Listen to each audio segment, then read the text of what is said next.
डोमिये की कला साधना को आगे बढ़ाते हुए हम देखेंगे कि डोमिये ने बहुत सारे व्यंग्य चित्र को बनाया जो भावनाओं से संबंधित है। समाज सेवा को प्रेरित करने वाली कला रचनाएं उन्होंने चित्रित की है। गरीब, धनी, वकील, डॉक्टर, न्यायाधीश, व्यापारी, भिखारी, चोर, राजा की निंदा, इस प्रकार के उन्होंने बहुत सारे चित्र बनाए। गरीबों के दुखों को उन्होंने समाजोन्मुख किया है। उच्च वर्ग का अन्याय सामने लाकर खड़ा किया है।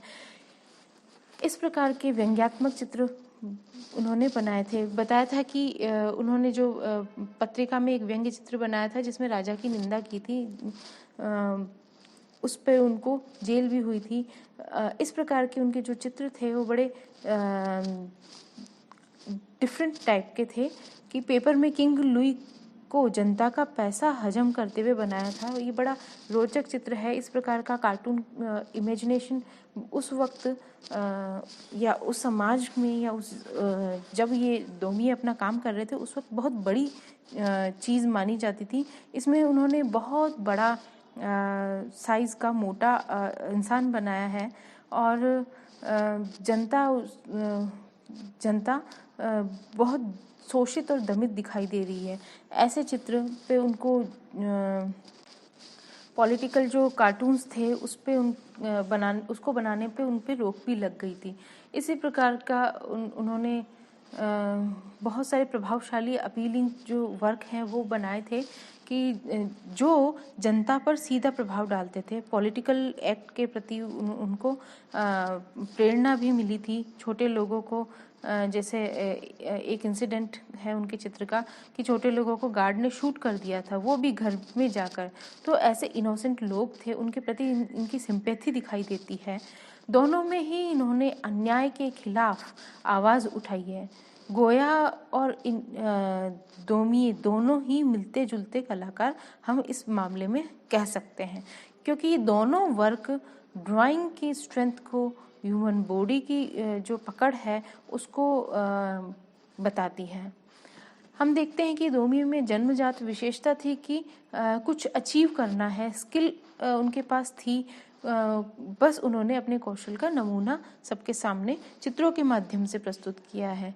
मीडियम की समझ भी इनको थी क्योंकि उन्होंने लिथोग्राफ्स भी किए थे और डार्क एनाटॉमी कलात्मक स्ट्रेंथ को उनकी कला व्यक्त करती है।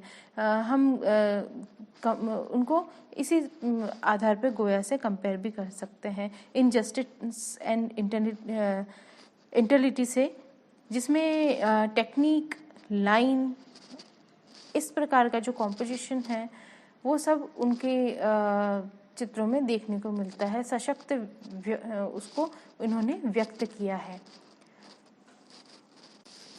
डोमिये प्रारंभिक काल में कोर्ट में भी काम करते हैं, जहाँ पर जहाँ के माहौल को इन्होंने बड़े बारीकी से स्टडी किया है और इसी आधार पर उन्होंने कैरिकेचर भी निर्मित किए हैं।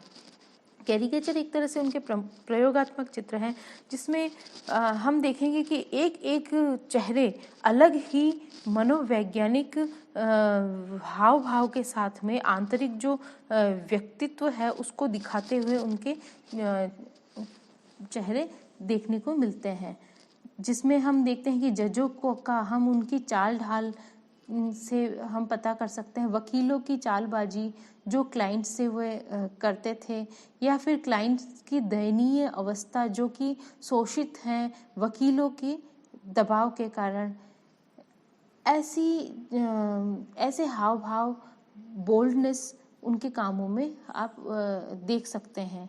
लाइट एंड शेड का भी उनका डिवीज़न बहुत सशक्त लगता है चित्रों में, जो रेखांकन के अलावा अभिव्यंजना का एक सशक्त माध्यम भी माना जा सकता है।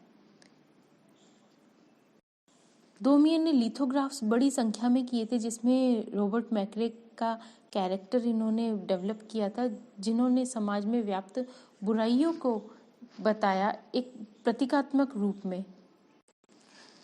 लुई का जब पतन हुआ था, वह थोड़े समय के लिए रिपब्लिक कायम हुआ था, तो कलात्मक अफेयर ज़्यादा उदारवादी विचार रखने वाले कलाकारों के हाथ में आ गया था। इसका प्रभाव डोमिये पर भी हुआ था और सैलोन जो फ्रांस की एग्जीबिशन होती थी उसमें कलाकारों ने अपने चित्र वापस डिस्प्ले करना शुरू किया था और कुछ ही समय में, बहुत कम समय के लिए वह हुआ था, पर रिपब्लिक पुनः समाप्त हो गया था और लुई नेपोलियन, जो इंग्लैंड में नेपोलियन का कज़न था, ने खुद को एम्परर उस वक्त वहाँ पे डिक्लेयर कर दिया था। इसके बाद इन्हें एक स्टेट कमीशन का काम मिला था। पेशे के अनुसार हम देखते हैं कि उनका एक रिलीजियस पेंटिंग करने के या पेंटर के रूप में उनको कुछ कमीशन का काम मिला था और इस समय कुछ पेंटिंग्स बनाई थी जो कि सैलोन में भी एग्जिबिट हुई थी। निम्स जैसे जो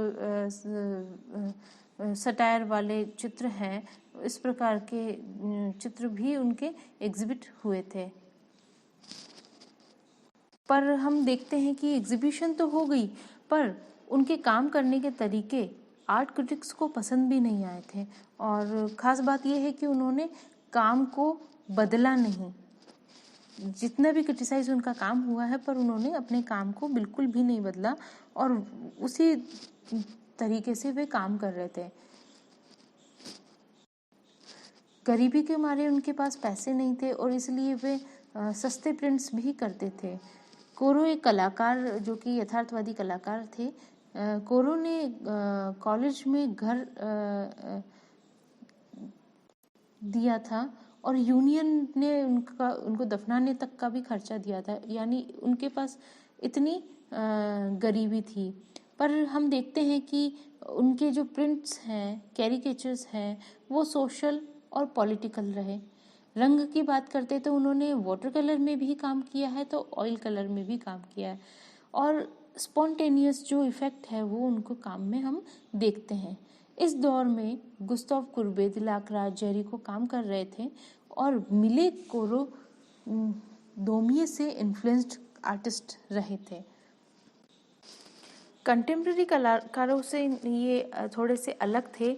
इमोशंस के साथ में इन्होंने बोल्ड काम किए हैं।